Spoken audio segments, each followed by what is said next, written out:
Hey, welcome back to Pardon the Curiosity.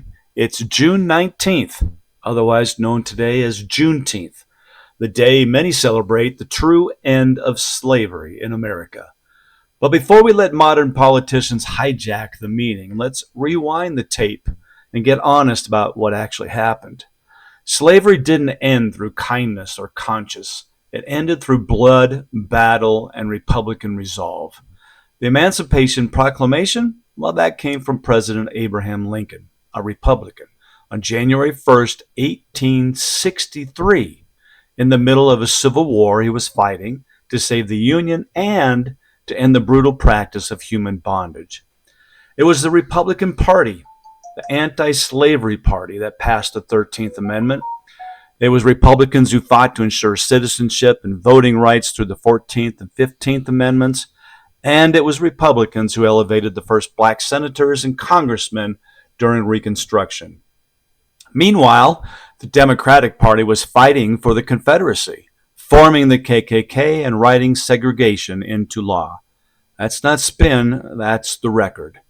So why is June 19th, 1865 the date we recognize? Because even after Lincoln signed the Emancipation Proclamation, slave owners in Texas, they kept it quiet. They didn't tell the people working their fields they were free. They kept them in the dark, stealing years of labor. Even after the war, it turned against them. And that's why Union General Gordon Granger rolled into Galveston, Texas with troops and issued General Order Number 3, declaring all slaves were now free. That was 2.5 years after the Emancipation Proclamation had already made it so.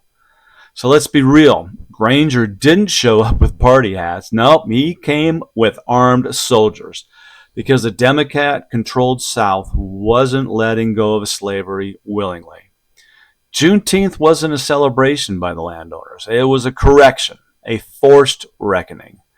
Now let's fast forward to 2021. Joe Biden signs a bill making Juneteenth a federal holiday.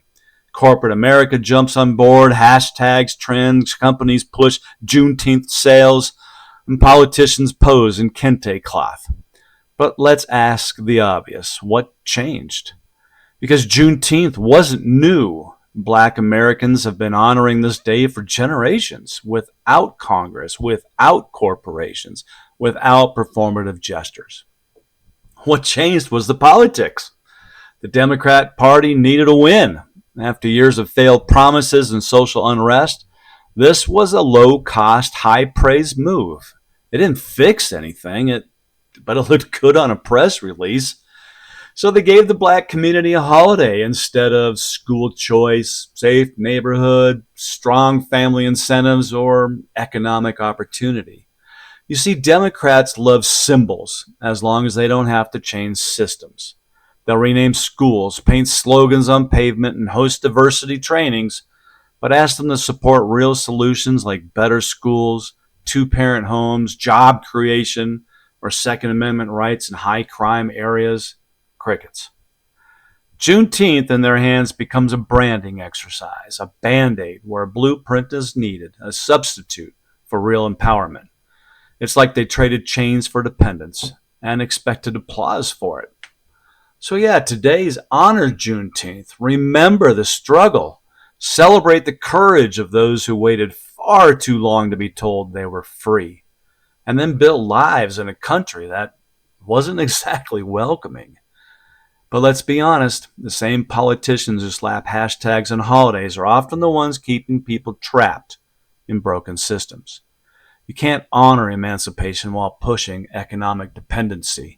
You can't preach empowerment while trapping kids in failing schools, and you don't get to wear kente cloth and kneel for cameras while doing nothing to protect black-owned businesses, black neighborhoods, or black families. Juneteenth deserves more than symbolism. It deserves truth, action, and respect. Hey, if today's episode made you think, leave a comment, follow the podcast, and hit that subscribe button. Share it with someone who needs a little more history and a little less hype. And drop us a message. What do you believe? Should Juneteenth be a holiday? What does it mean in today's America? Stay awake, stay grounded, and as always, Think on your own accord.